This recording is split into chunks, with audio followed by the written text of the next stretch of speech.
There's CWL happening this weekend.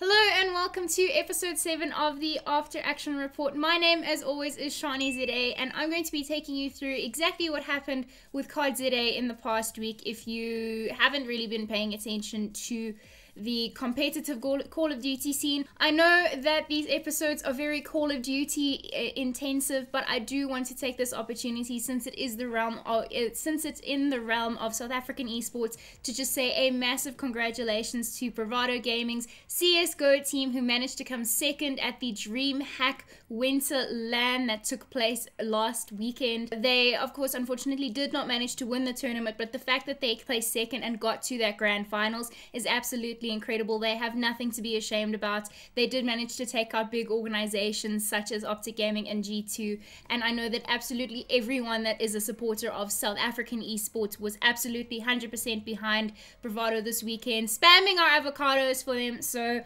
a very, very well done. Congratulations, you boys made us so proud all the way back home. And yeah, I'm excited to see what you as an organization and as a team can achieve going into 2019. Back to the Call of Duty stuff, a little bit of everything, to be completely honest. There was a LAN, there's been a bunch of changes, I have a blackout update for you, and let's start with chatting about the game. Last week I posted a very opinionated, very heated piece about how, or at least the segment about how I didn't understand why blackout wasn't working on PlayStations locally. Well, it was working, but we don't have the option of solos or duos, and Activision and Treyarch had been very quiet up until this point. We did actually get a response via Reddit, and I will be posting that link in the description below. But they have acknowledged that there are certain regions that they have limited that option to only having quads to be able to investigate and look into providing those regions with not only full lobbies, but lobbies that have stable ping. Now, I did pass the comment when I went on a little bit of a rampage last week saying how, but we had full lobbies anyway. I can concede our ping was not always the greatest. I would have a phenomenal back-to-back duo game where my ping would be 20 to 40, and then I would load into another game and my ping would be 400.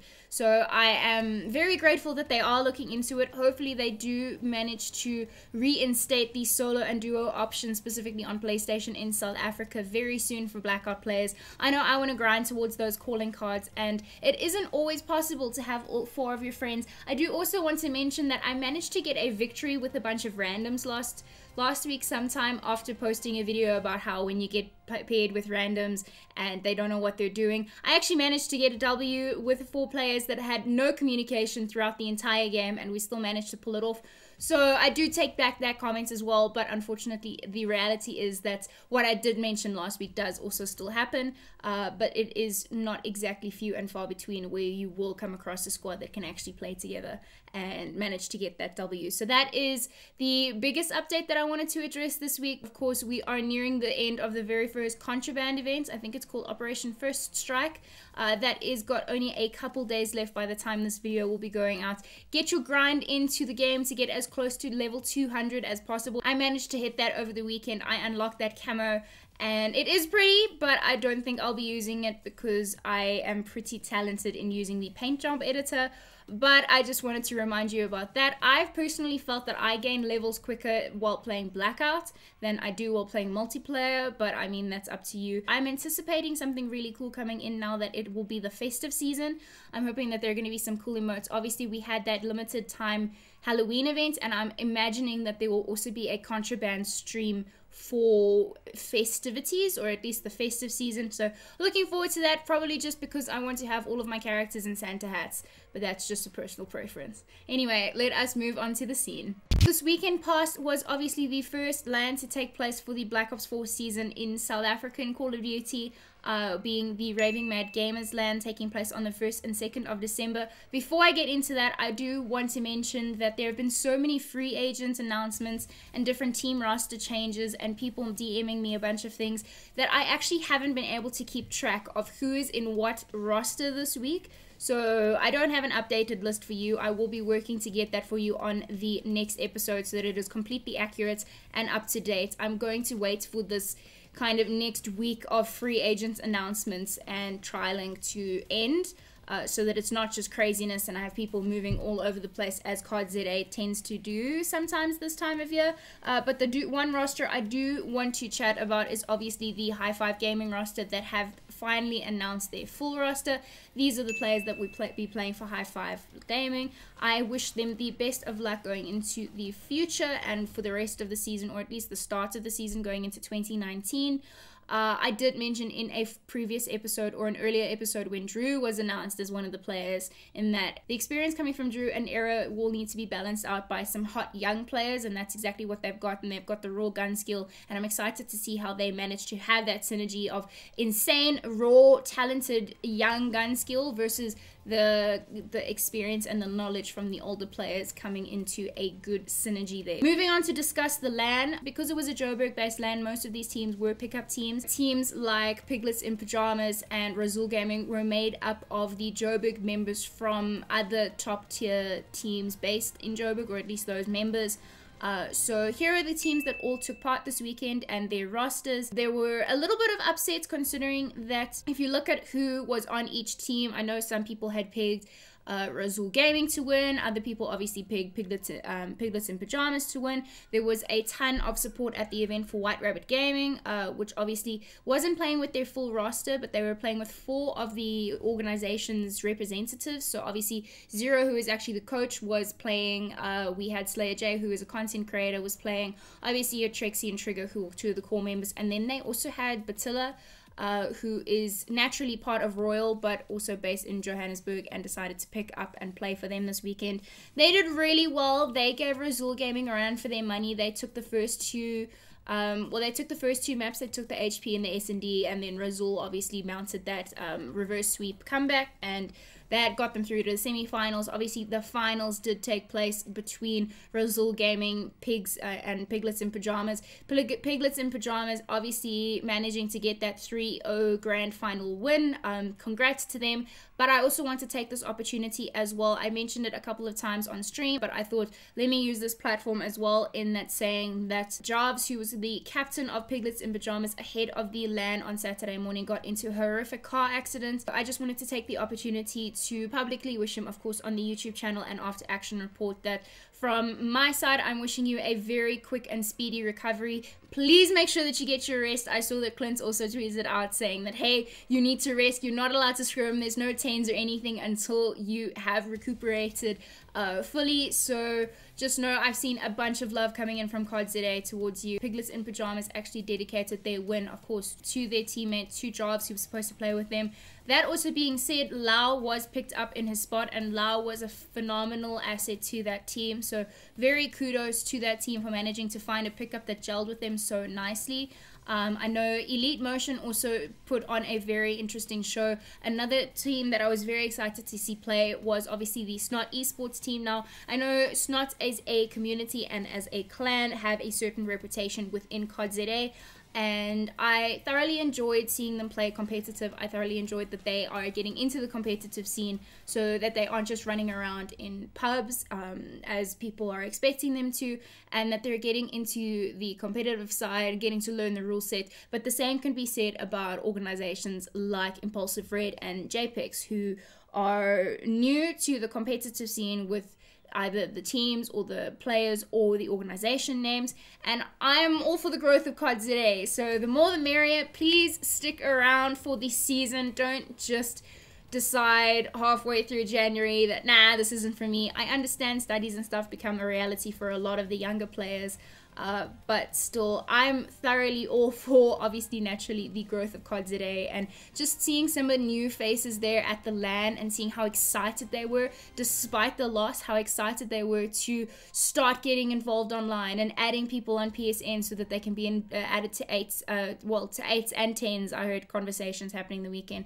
So that was really cool. All in all, really fun LAN. It's always also fun to see a bunch of people from CardZA. A lot of you I got to meet for the first time, who I engage with quite often, or whether it be in the comment section of After Action Report or whether it be on Twitter itself. It was really great to meet all of you. It was really great to hang out, discuss some stuff, and yeah, so that is going to do it for the scene this week. That's all I really wanted to discuss. Naturally, congratulations to the Piglets in Pajamas pickup team for taking that W.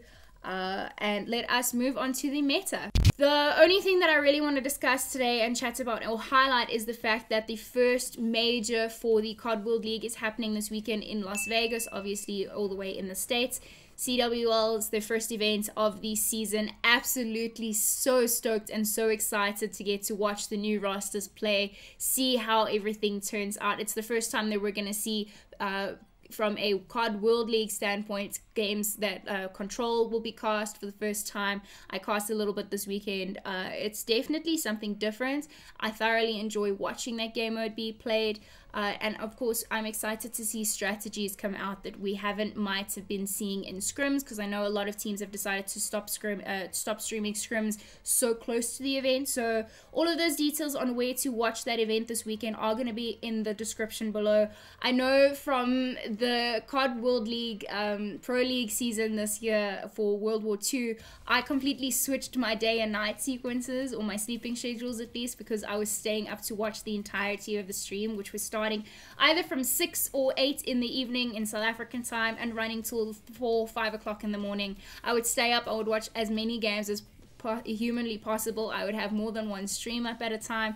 So I'm obviously excited to get back into that. I really hope that as many people watch and tune into that stream as possible. We need to support our international side as much as we always going about support local. This is where we're aiming to get eventually, so we do need to support those streams. Obviously I'll be seeing a bunch of the South Africans in the chat there.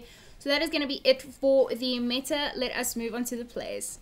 I didn't get as many as last week, so I don't have a full-blown montage, but because you guys enjoyed the montage so much, I'm going to be using that style of presenting the plays to you. So let's check that out, and I'll see you guys again in the outro. Last one, 95.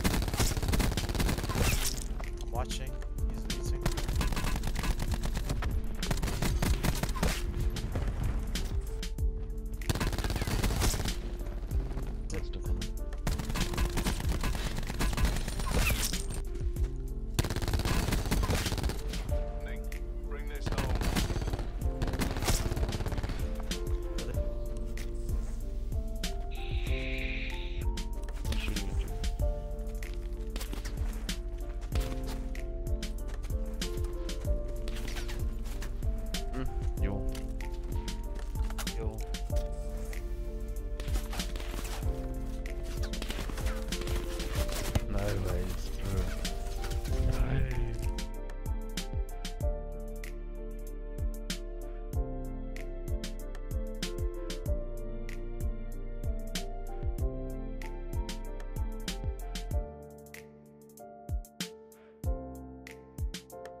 Ajax, KIA. Hostile.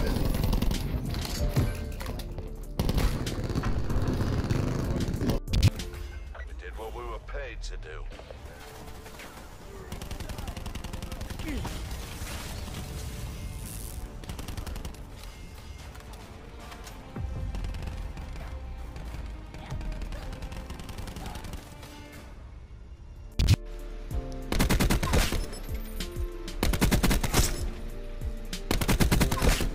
Right, now that is going to do it for After Action Report episode 7. Thank you so much to everyone who stuck around for the entirety of it. Once again, if you want to submit plays, you can use this hashtag on Twitter, or make sure to use the email in the description below.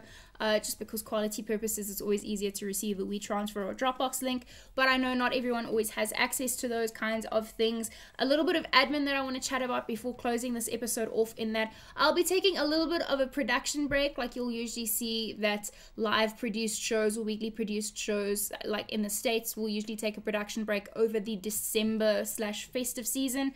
I'm going to be doing the same, in that I'm going to be in Cape Town for the next 2 weeks, so I won't be at my setup. I will be keeping track of everything everything that is getting announced. So I'm not saying that this is the last episode of After Action Report for the year, but I am saying for the next 2 weeks you won't be getting an After Action Report. So you'll just have to watch the previous ones or keep track and keep tabs of me online on Twitter specifically if I'm retweeting any scene announcements. I will be back, or should be back, in the last week of December for a kind of yearly wrap up with the final announcements going into 2019, the final rosters that we will be ending 2018 off with. So that is just a little bit of a housekeeping admin note, in that for the next 2 weeks at least there will be no After Action Report, and you can only really expect episode 8 to be coming out the end of the year, last week of December. I hope you have an amazing festive season. Whether or not you celebrate Christmas or not, I hope that you enjoy the time off with your family and your friends. If you're going away, please travel safely. Hopefully you guys enjoy the grind, enjoy hunting Christmas noobs in multiplayer and Blackout. I know I'm so stoked. I will be playing while I'm in Cape Town.